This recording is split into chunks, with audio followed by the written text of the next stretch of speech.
Hey, good evening, everybody, and welcome to the Brothers-in-law. I know on this channel, man, we discuss police-involved incidents that occur around the country, and we sort of just give our perspective on if the actions of the police officer or what a normal, I don't say normal is the word, but a reasonable officer would do.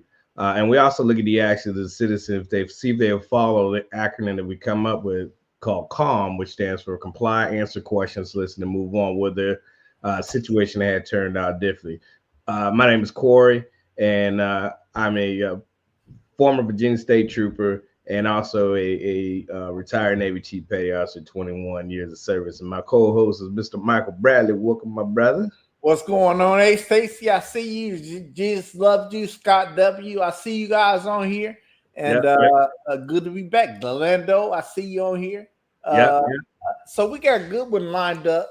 And this will answer a lot of those questions that people might have, like, why do you stay in the car when you're on a traffic stop? Why do officers want you to roll your windows down? Or why do they want you to take your hands out of your pockets?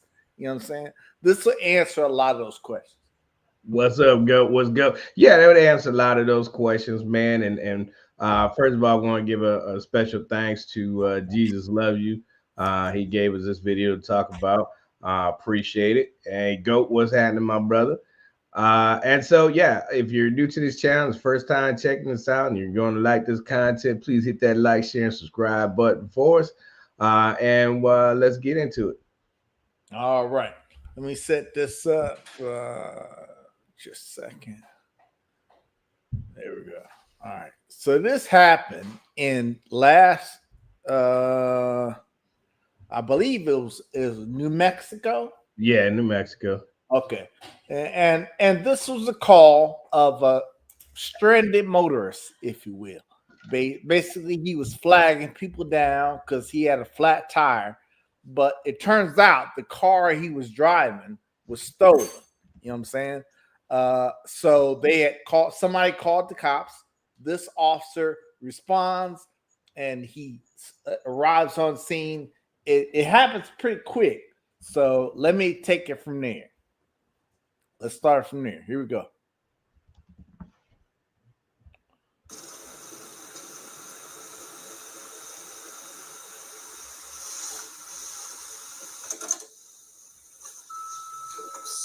Taking care of the 97.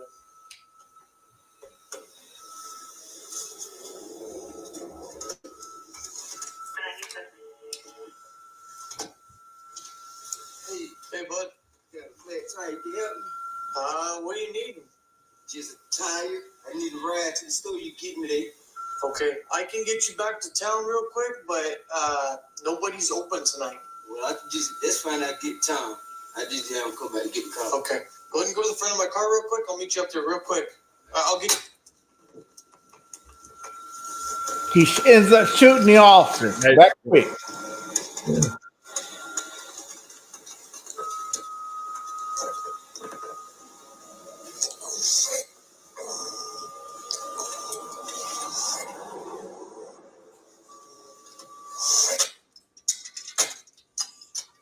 He shoots him two more times.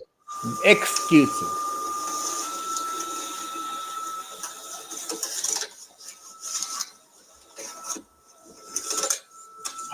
Let's play that again. Look how fast this happens.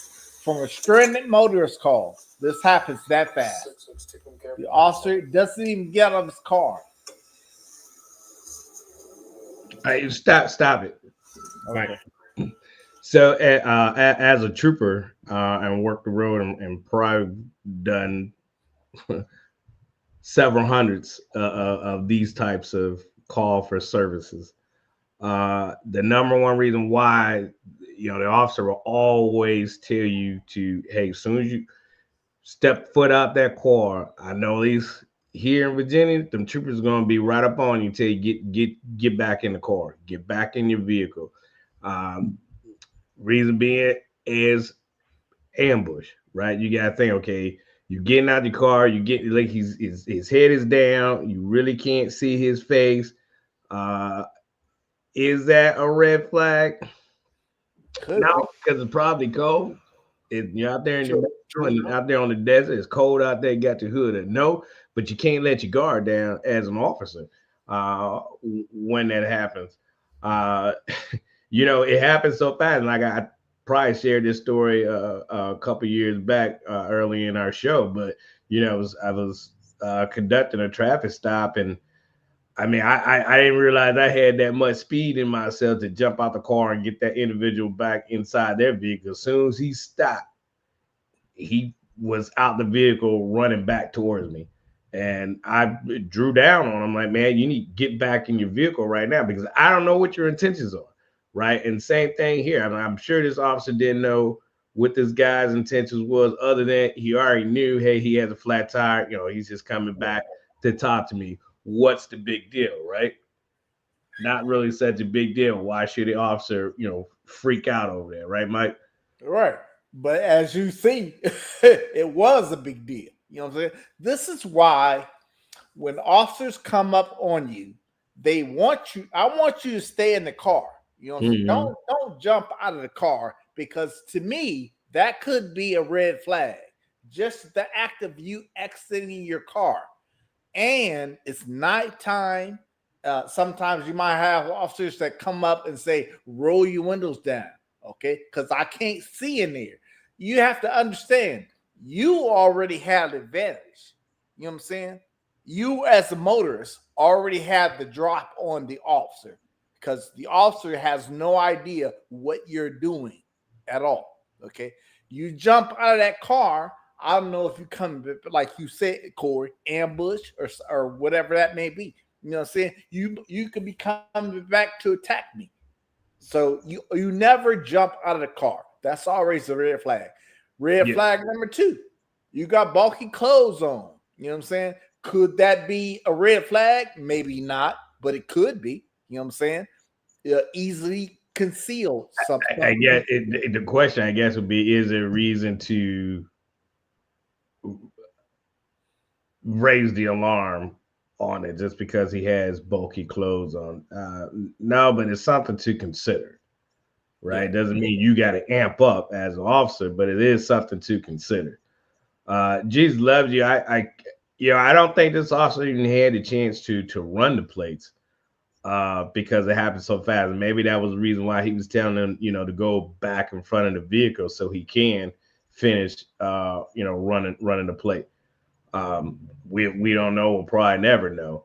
But yeah, he would have found out that this vehicle is also tied into another allegation this man was involved with in another state. Supposedly, he allegedly killed somebody, stole her vehicle, which is this BMW that has a flat tire, and now here he is with the flat tire and then making contact with the trooper here. Yeah. I mean, it just goes to show you, Corey, as an officer, you never know what you're going to roll up on. You never know who you're going to roll up on. You know what I'm saying? No, you don't. Those are just some of the things that, as an officer, that's what you look for. You know what I'm saying? It's nighttime, roll your windows down, light the car up, put as many spotlights on that car as you can, because you don't know what you're dealing with. Okay. No, something that we do, we train to do as officers, is jump out of that car. When you come up on somebody, you see them getting out of that car, you jump out of that car and beat them to it. You know what I'm saying? Don't sit in that car, wait for the person to come up to you. That car is like a coffin. You know what I'm saying? If you ain't paying no attention, you get too relaxed, too thinking ain't nothing gonna happen to me. You know what I'm saying? This officer probably had no idea that this guy was going to shoot him that quick. You know what I'm saying? Started with a normal conversation. Yeah. That was probably the least of his words. And that's what I'm saying, man. I didn't know I had it in me to jump out that vehicle so fast and draw down on this guy and get him back in his vehicle. because you just don't know, right? And I always hate saying, routine traffic stop. You would think something like this would be just routine, but there's no such thing as routine. Uh, because you put excuse me, put that uniform on, that badge on, and kiss your wife and kids goodbye. It is your hope that you're able to return home, but you don't know what you're rolling up on from call to call, and so you just always have to keep your guard up. And sometimes, yes, it can cause you as the officer to be a little, anxious at times. Shoot, I used to sitting in when I was sitting working these types of incidents. I would always leave my rear radar on because it emits a loud Doppler tone. Uh, so I would know when somebody was rolling up behind me, right? Because to me, I mean, you just don't know, because people say, oh, there's a police officer, not knowing what you're engaged in, but they're just going to roll up behind you because they have a question, because they missed their exit or whatever, or inform you something happened, a few miles back, and they see you and they roll up on you, and you don't know. Next thing you know, you're sitting there in your car, you're writing at everything. Next thing you know, you get the knock on your window. You're like, Jesus, right? Yeah. It calls for alarm. So you have to, as the officer, always be on the alert. And like we always say, keep your head on a swivel. But, in this situation here, I mean, I'm not going to say the officer got relaxed, but he never really was able to get himself into that mode where he can, hey, get back in your car, do this, do that, and start giving commands, because guy rolls up on him so quick.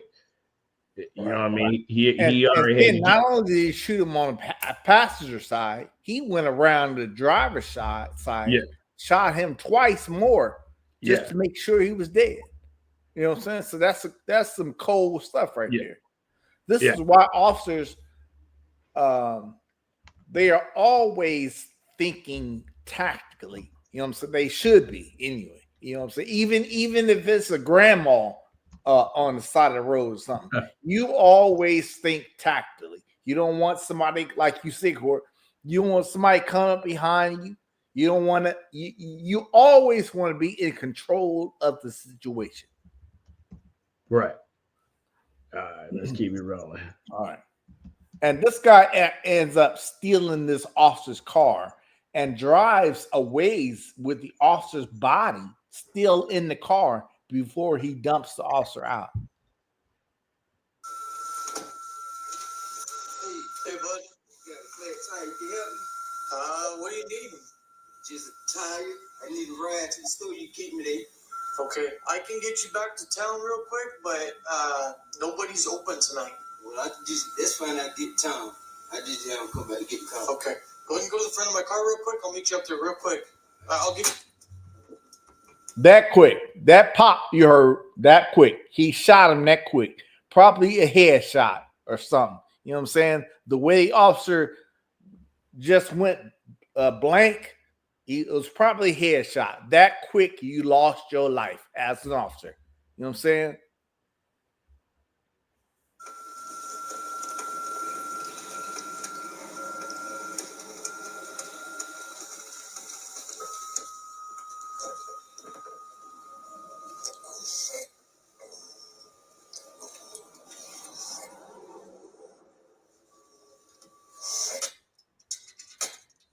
Yeah, there's 2 more shots.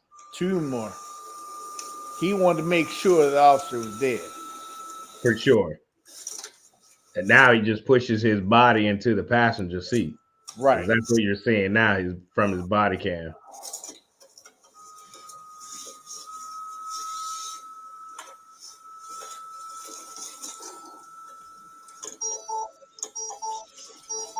Now he takes the officer's car and starts to drive away. Calling this the new $1 billion stimulus program for Sorry about California that, folks. homeowners. It's a brand new solar energy.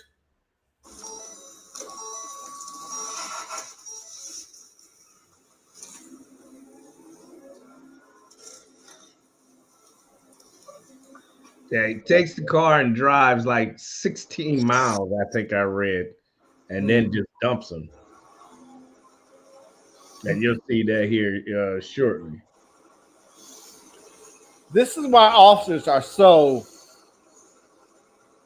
Sometimes you have officers that are so dead set on, I need to stay tactical. I need you to not put your hands in your pockets. I need you to roll your windows down. I need you to do whatever you want me to do. Because look how fast this officer lost his life.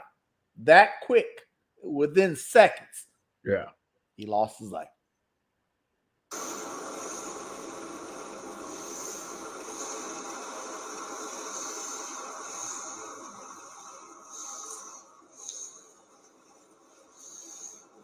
Yeah, the 908 still had the police lights on.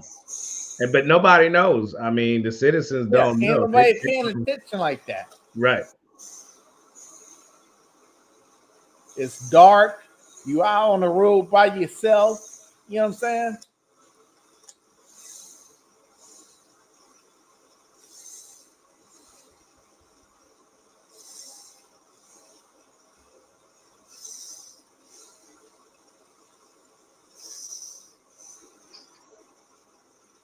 And he drives a ways. I'm going to fast forward a little bit until he comes to a stop. I think he comes to a stop right here. Yeah, right here. And he pushes the officer's body out of the car.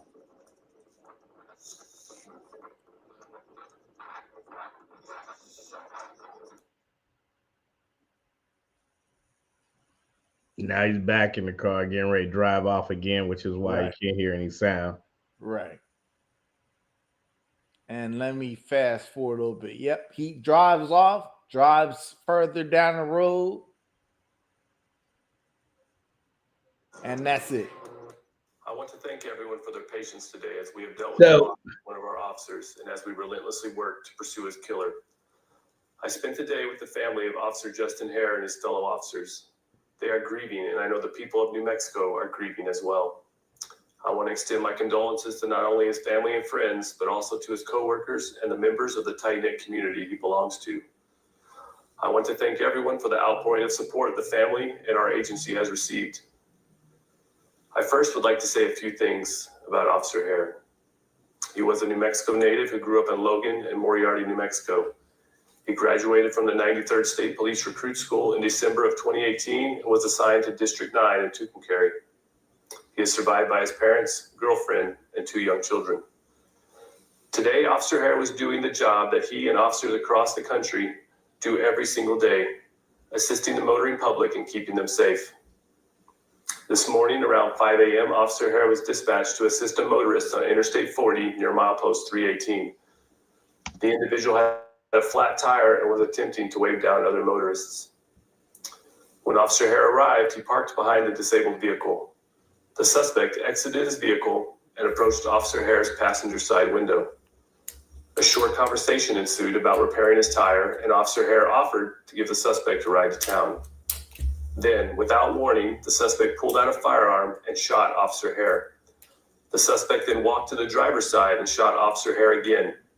He then pushed Officer Hare into the passenger seat and drove away in Officer Hare's patrol unit, which was abandoned a short time later. The last words that Officer Hare uttered on this earth was an offer to help the man who was about to kill him.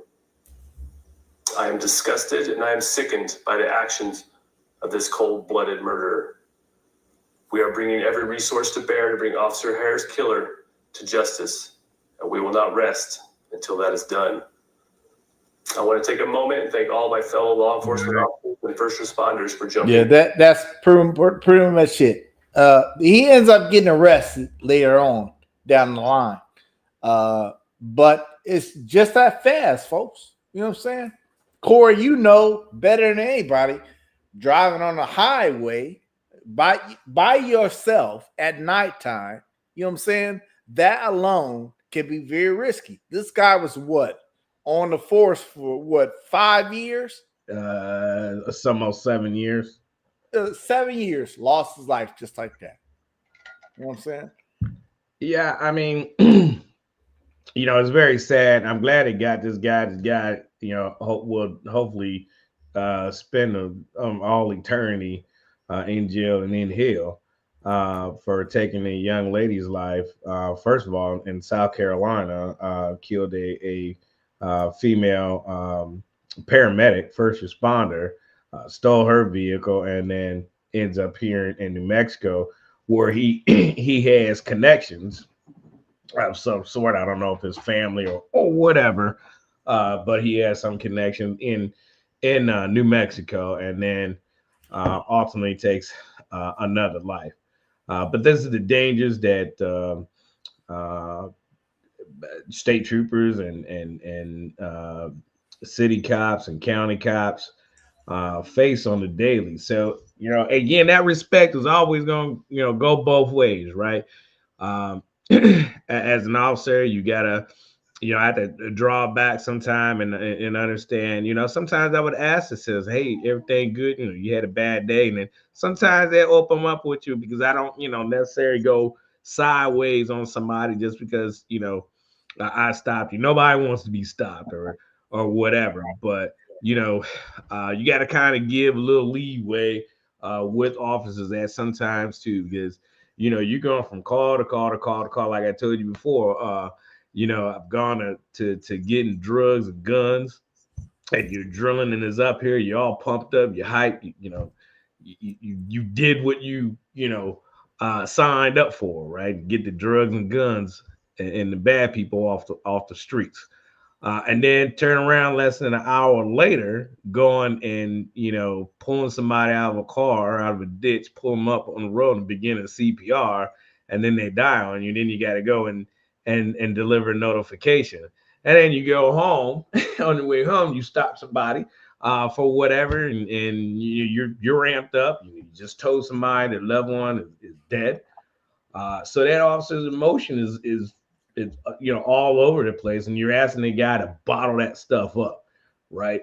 So I would learn to try to give a grain of salt. Okay, maybe he's just having a bad day, or he's acting kind of and ask him like hey, you doing all right today, sir? How about you? You good? Everything good? Shift as well? And believe it or not, some of these guys will and young ladies will open up to you. you know, and at the end of the day, Mike, we're all human beings, right? We're all human beings, but we know there's some really bad people out there, and this guy was one of them. And I'm glad they got him. I'm glad they got him. What's up, Tom? Good to see you, brother. Yeah, you see, this is real stuff where an officer in their mind, they're constantly thinking about that stuff. That could happen to them. So if you have an officer that you feel is uptight or something like that, keep in mind of his mind frame. You know what I'm saying? He could lose his life anytime, any day, any second on the traffic stop. You know what I'm saying? You stopped the wrong person, and there you go. Look what happened here in this video. This guy, he seemed like a normal citizen. Yeah.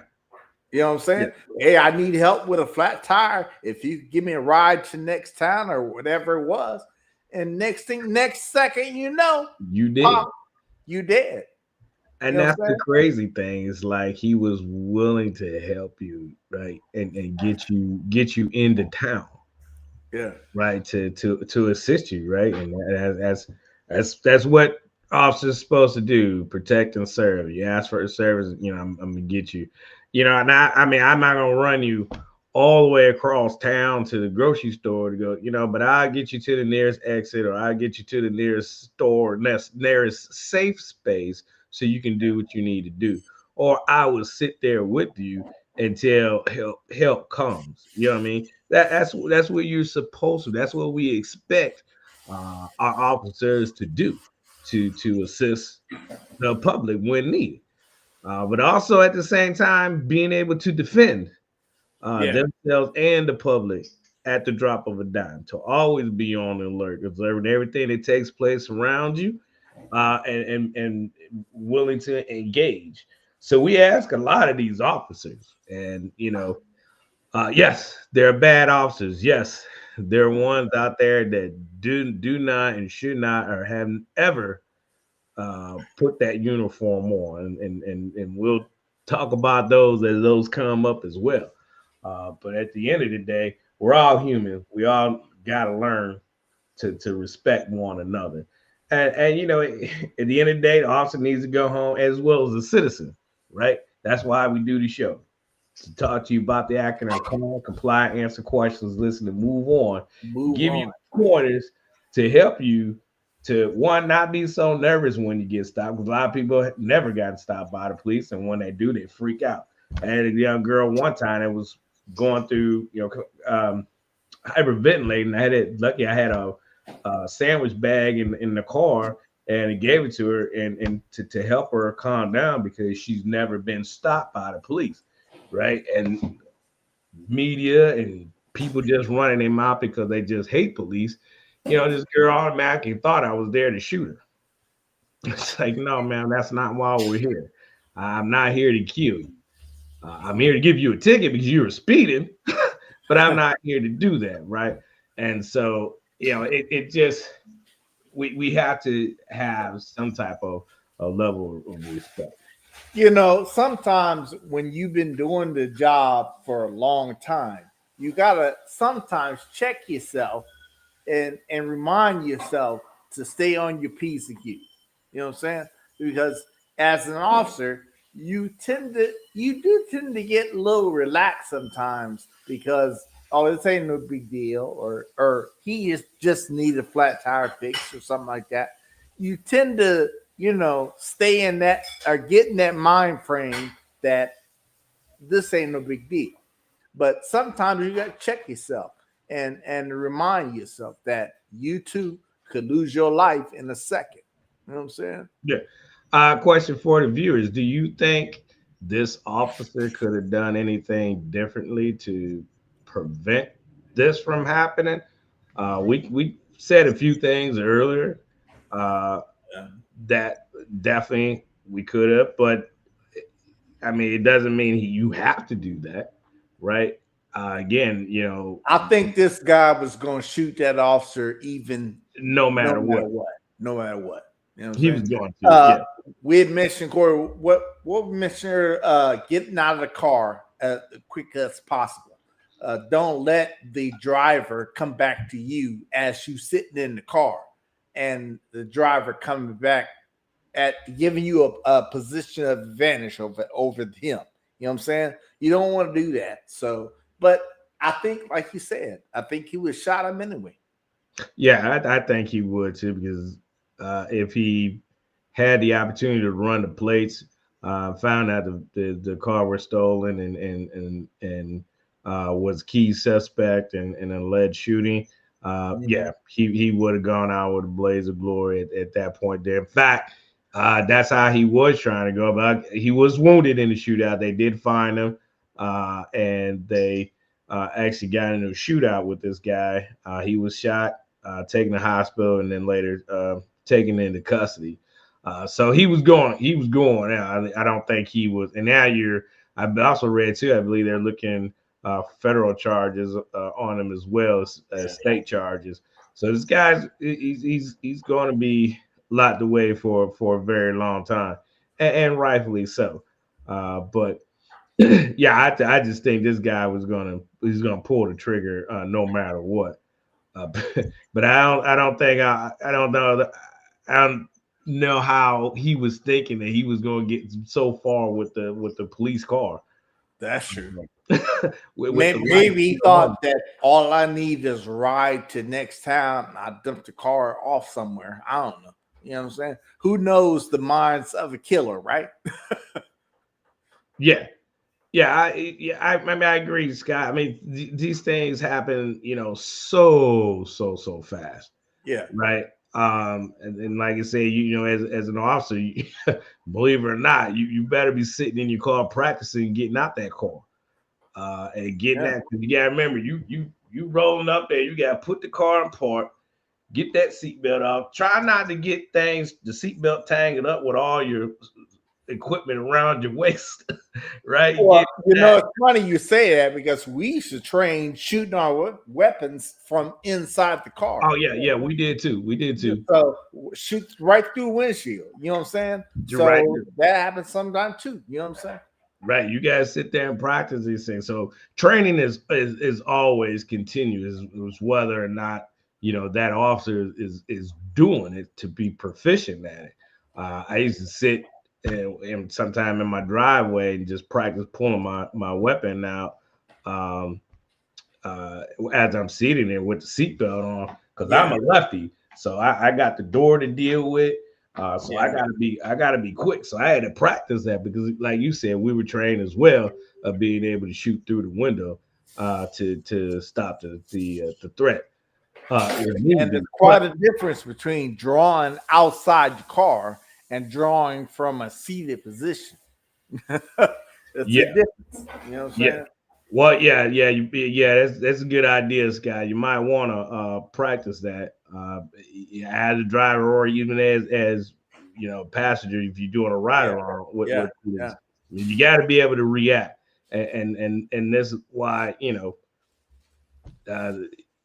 want to be able to react to have the upper hand on that individual in case they are. Because I don't know about you, Mike, but when we were going through officer survival, a lot of our scenarios were broken down vehicles, right? And people coming out the tree line shooting at you. And these are all incidents that actually happen, right? And so the thought process behind the training is to keep your head on a swivel and just don't drop your guard when you think, oh, it's just someone with a flat tire. They got the hood up and having engine trouble. Okay, you better be cautious who's in the tree line, who else is in the vehicle, and everything else that's going around. So, is this a legitimate breakdown? Yeah. So it's a lot. It's sad that this happened. Only almost 7 years on the force, and he's not going home, and he leaves behind his girlfriend, and I think it was two kids. Two kids. So it's just sad, right? And it just shows the dangers of this profession, right? And so anytime, any second, and so, but we want the best of the best to put that uniform on, to go out here and do the job the right way. And so, and you definitely and we say that not just as former officers, but we say that as citizens. I want the best person for the job. You know what I'm saying? Oh yeah. So you want the best person out there, because I want you to go home. I want you to treat every citizen as if that was one of your loved ones, or I treat people respect, because you stop my mother, you stop my wife or my daughter, or any female friend of mine, I want you to treat them with the utmost respect, just like I'm going to treat every citizen out there with the utmost respect. At the end of the day, right? Calm, comply, answer questions, listen, and move on. What you need? You need my ID? You need this? Oh no, I don't need that. Okay, cool. What else you need? Especially, I know I didn't do anything, right? I don't need to be argumentative with you. You stop me for whatever reason, I'm gonna comply with what you're saying or what you're gonna be asking me. And then I ask my question, because, well, at the end of the day, you fight in court, not on the side of the road. But I guess the biggest thing I want our viewers to take from this too is just remember, you already have an advantage over the officer when you're getting stopped. The officer might have a gun belt on, he might have vests on, he might have all these bells and whistles, but you still have the advantage because the officer doesn't know what you're up to. You know what I'm saying? And he can't assume that you're up to good stuff all the time. You know what I'm saying? So you have to remember that. And next time you get stopped, remember that officer might be thinking about what is safe for them first, and then we worry about you. Yeah, yeah. So, all right. I mean, I think we're good for tonight. I don't think we need to beat the dead horse anymore. If you don't mind, y'all go ahead and hit that like, share, and subscribe button for us. We'll wrap this one up for tonight. Again, if you got something you want us to check out, ooh, excuse me, feel free to shoot us an email at Brothas-in-law 21 at gmail.com and we'll get it on. Mike, final word. I see you, Miss Taylor. I see you. Thanks for joining us, Scott. Jesus loves you. Delando, Tone. I see you on here. Goat. Good to have you guys comments on here. And we'll see you next time with another one. All right, y'all. Next Thursday, same time, same sandbox. God bless. Have a great weekend. Be safe. And remember to stay calm, comply, answer questions, listen, and move on. Peace, peace, and head grease. Hit that.